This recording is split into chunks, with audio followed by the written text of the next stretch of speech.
Abhishek Singh 2011 batch के IAS officer हैं, UP cadre के। नेटफ्लिक्स पे एक वेब सीरीज आई थी डेली क्राइम, उस वेब सीरीज में इनका रोल है।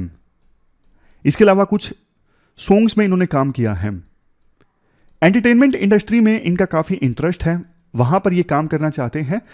देखो, हॉबीज़ होना कोई बुरी बात नहीं है, हम सबकी हॉबीज़ हैं। और सारा दिन क्या काम काम काम, हॉबीज़ को फुलफिल करना ये भी लाइफ का एक अहम हिस्सा है। लेकिन देखो, अगर आपकी जो हॉबी है वो आपका मेन काम बन जाए तो फिर देखो आपको जॉब छोड़ देनी चाहिए, क्योंकि सिविल सर्वेंट रहते हुए एक बहुत बड़ी जिम्मेदारी होती है।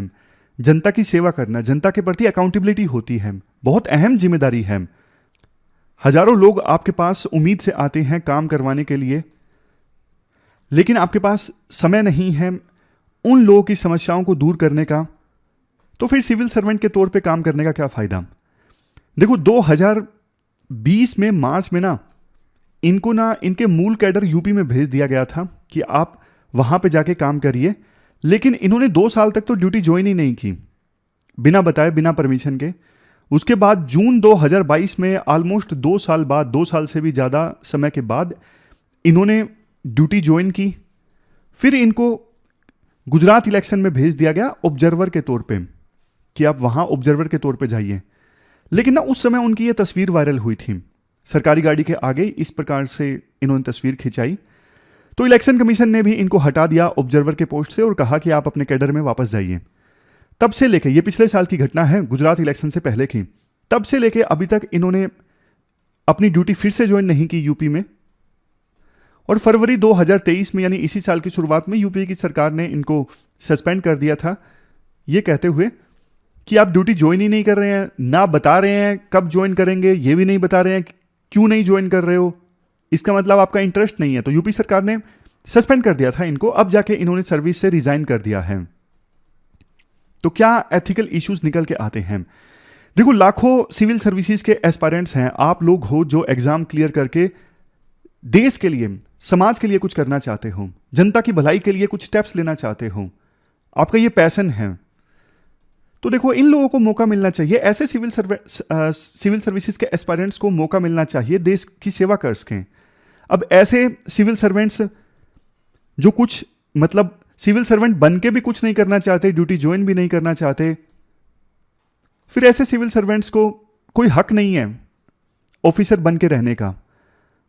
अब और भी एथिकल इश्यूज इसमें से इमर्ज होकर आते हैं, जैसे ये आईएएस थे, इन्होंने उस पद का पोटेंशियल यूज किया सोशल रिकॉग्निशन के लिए, तभी इनको काम मिला एंटरटेनमेंट इंडस्ट्री में।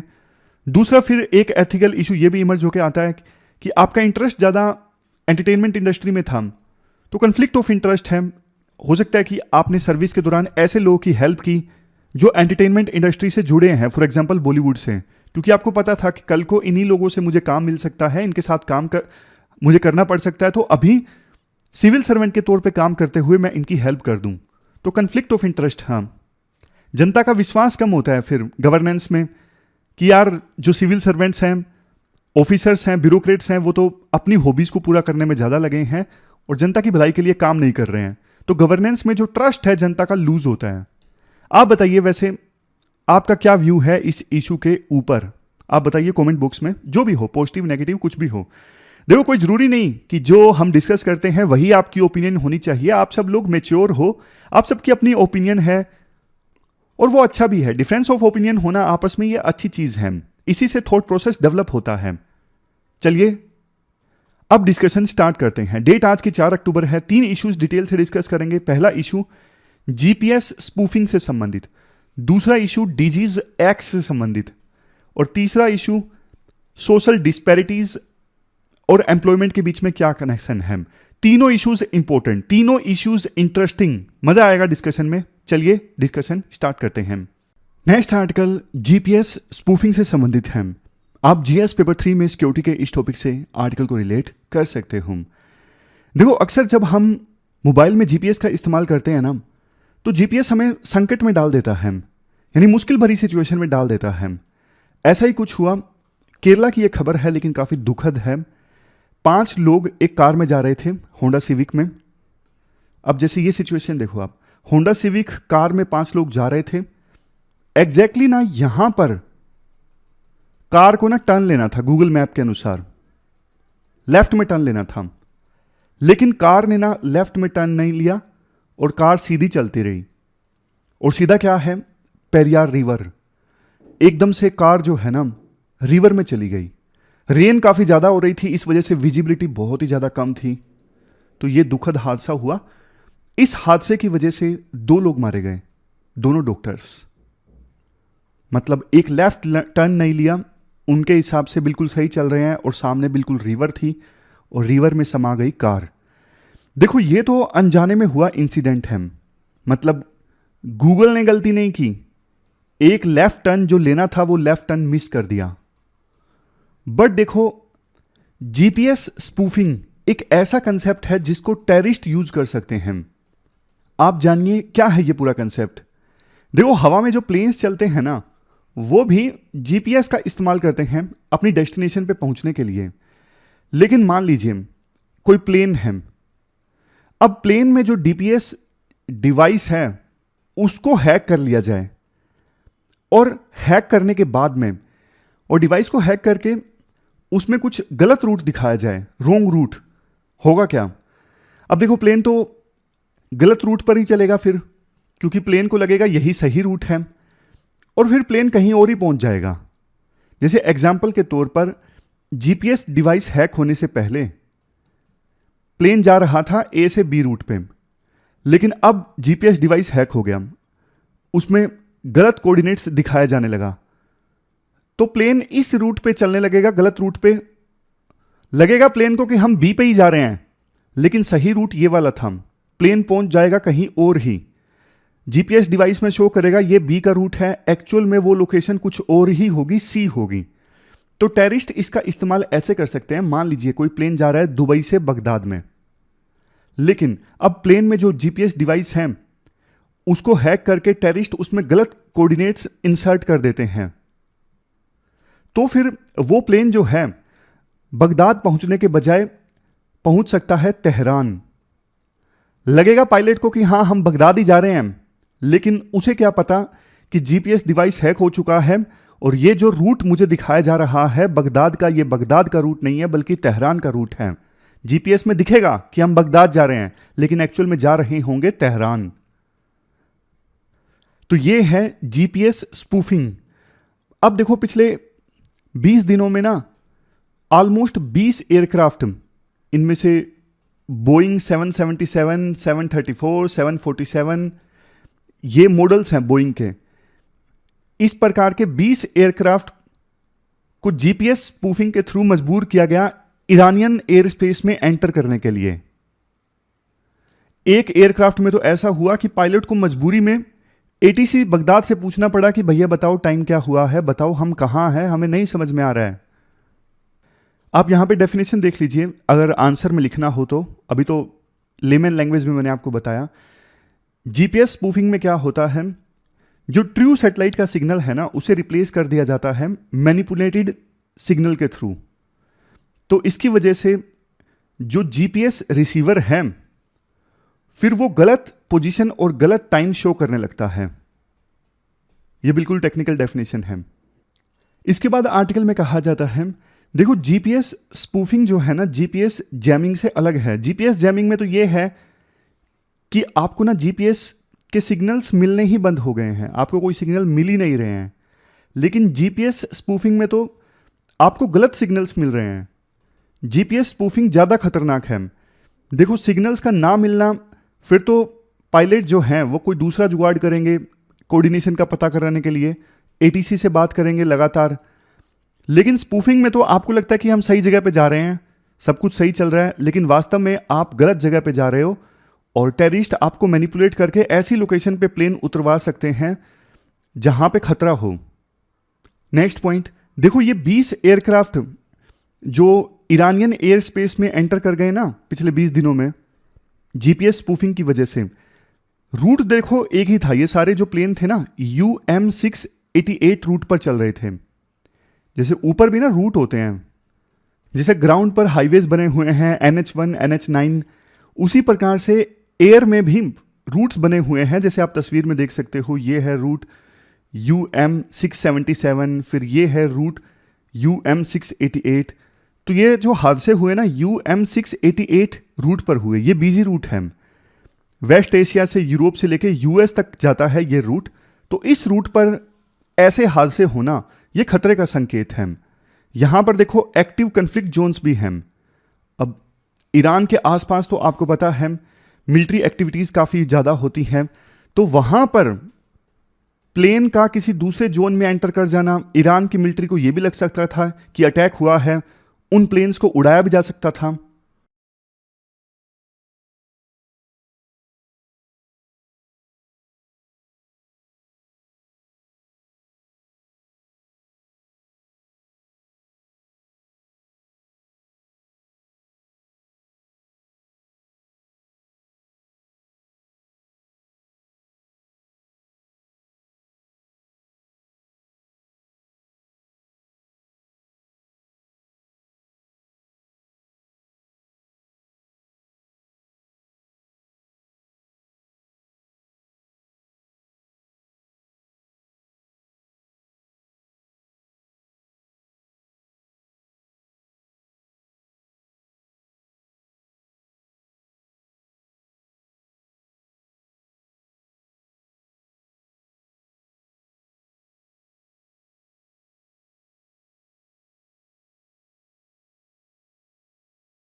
इसके बाद नेक्स्ट आर्टिकल डिजीज एक्स से संबंधित है और आप जीएस पेपर सेकंड के इस टॉपिक से आर्टिकल को रिलेट कर सकते हो।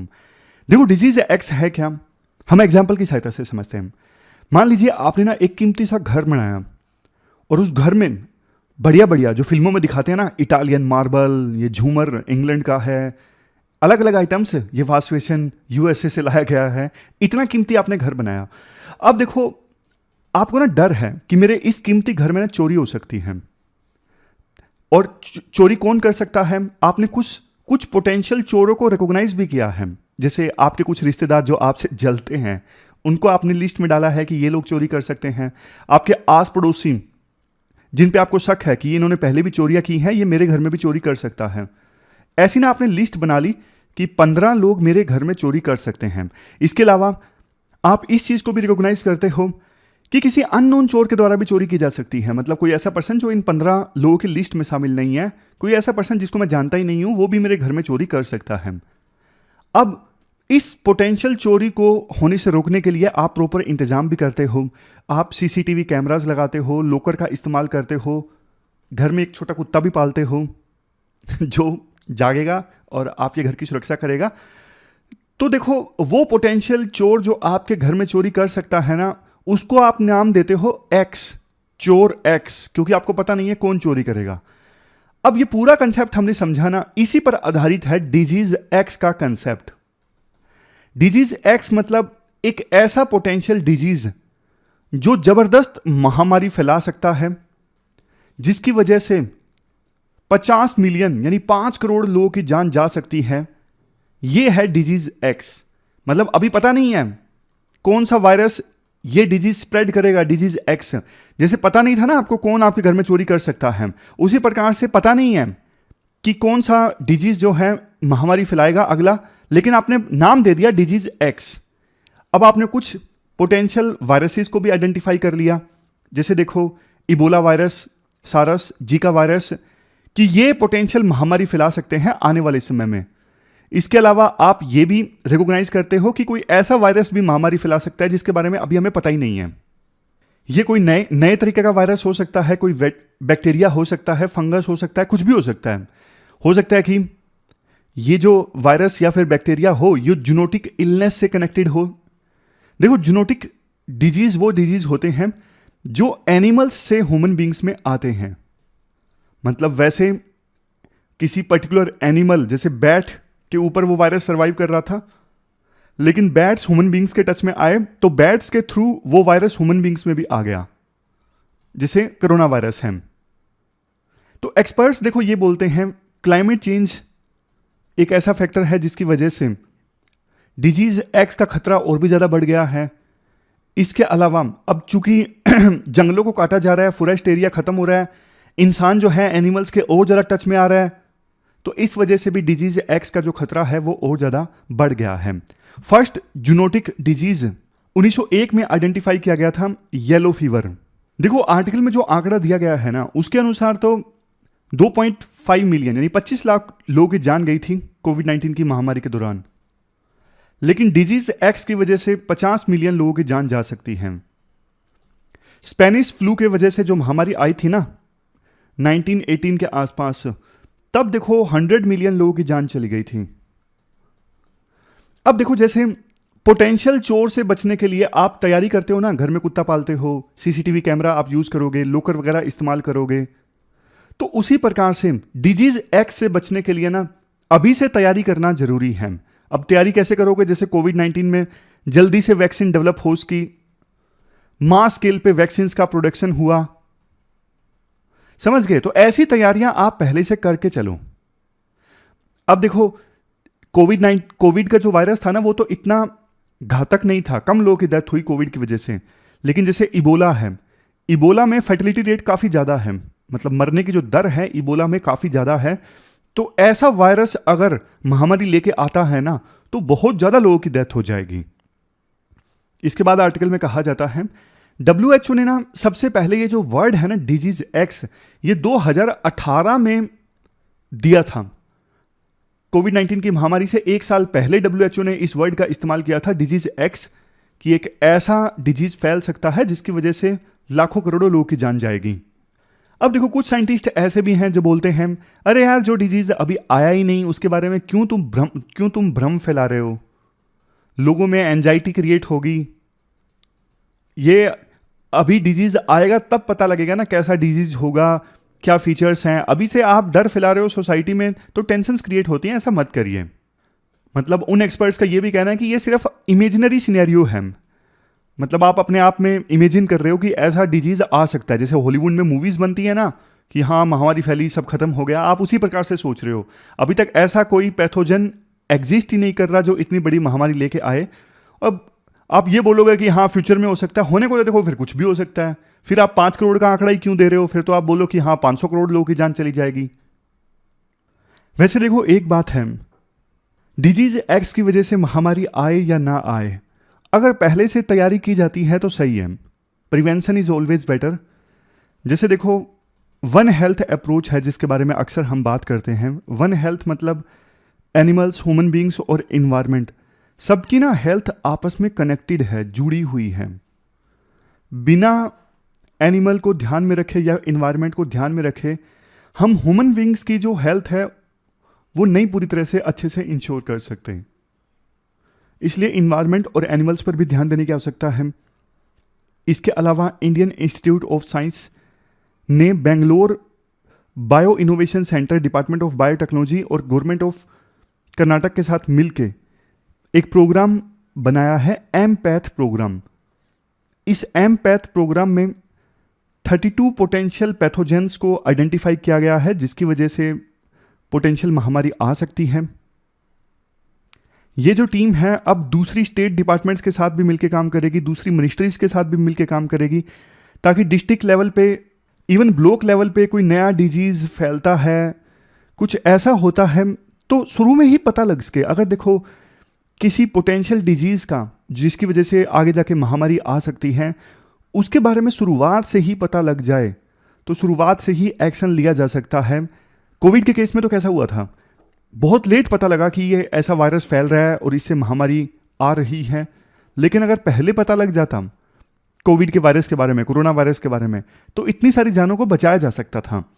तो उसी हिसाब से ये प्रोग्राम काम कर रहा है, एमपैथ प्रोग्राम, कि पोटेंशियल एक्स डिजीज जो हैं उनको पहले से आइडेंटिफाई करने की कोशिश है ताकि महामारी को आने से रोका जा सके।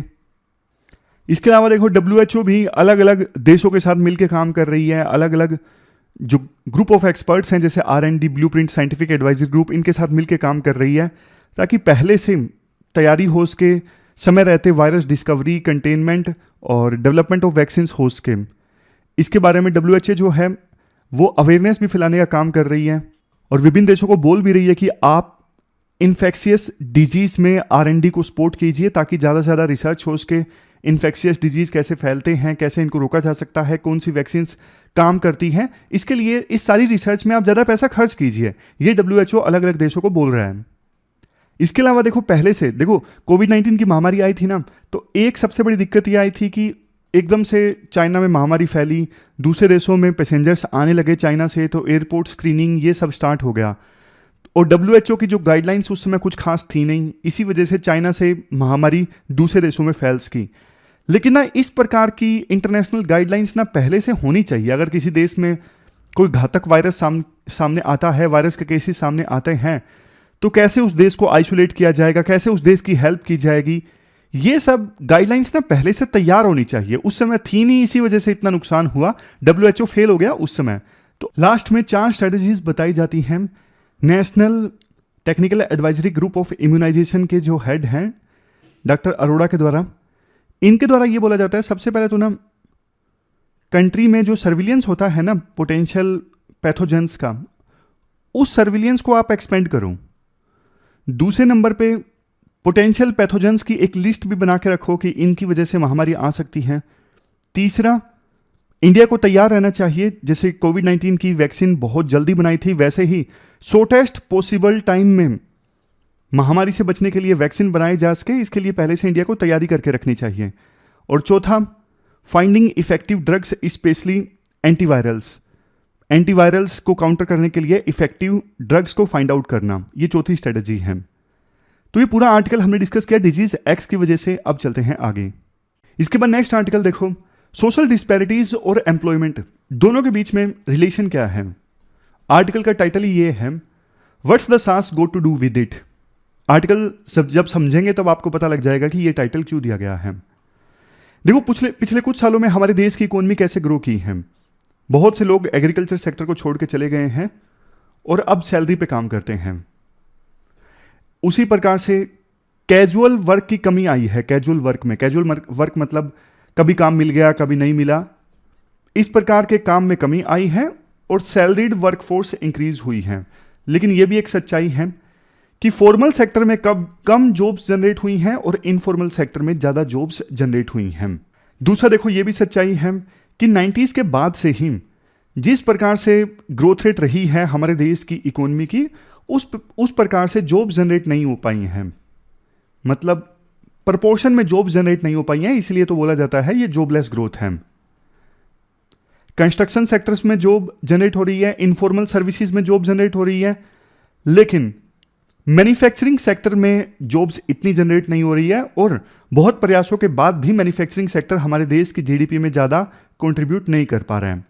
अब देखो, एक इंपॉर्टेंट बात बोली जाती है, जेंडर, कास्ट, रिलीजन, इन सब का इंपैक्ट पड़ता है कि कैसी एजुकेशन कोई पर्सन प्राप्त करेगा, किस प्रकार की जॉब उसे मिलेगी, कैसी उसकी अर्निंग रहेगी।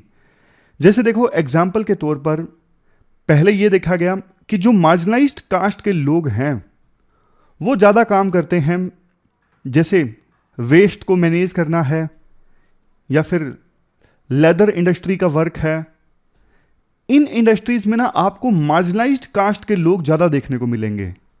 ओवर रिप्रेजेंटेशन मतलब इतनी उनकी जनसंख्या नहीं, लेकिन इन इंडस्ट्रीज में काम करने वाले ज़्यादातर लोग मार्जिनलाइज्ड कास्ट के आपको मिलेंगे। हालांकि ये चीज़ पहले के अपेक्षाकृत काफ़ी ठीक हुई है, काफ़ी एड्रेस हुई है। जैसे एग्जाम्पल के तौर पे सफाई कर्मचारी पहले ज़्यादातर आपको मार्जिनलाइज्ड कास्ट के मिलते थे, बट थोड़ा बहुत तो ये चीज़ अभी एड्रेस हुई है। अभी सफाई कर्मचारी दूसरी कास्ट के भी मिलते हैं, बट ज़्यादा अभी भी आपको मार्जिनलाइज्ड कास्ट के ज़्यादा सफाई कर्मचारी मिलेंगे।